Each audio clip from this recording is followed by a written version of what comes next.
மாமா கொங்கு ஸ்டைலில் ஒரு ஃபுல் மீல் சாப்பிடலாம் மாமா.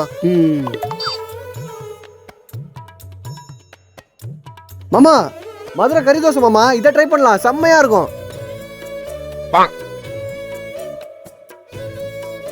மாமா இங்க பாரு மாமா, கோயம்புத்தூர் கரண்டி ஆம்லெட், இதை சாப்பிடலாம் மாமா, வேற லெவல்ல இருக்கும். டேய் எனக்கு கூட தேனி தூக்கி செடி பட்ட சாப்பிடும் போல இருக்கு. அதுக்கு நான் தேனி கேடா போக முடியும். எதுக்கே கத்தின்னு இருக்க? பின்ன மாப்பிள்ள ஒரு சாப்பாடா பார்த்துட்டு ஒரு ஊர் பேரா சொல்லியிருக்கேன். அதுக்கு நான் அந்தந்த ஊர் கடை போக முடியும்.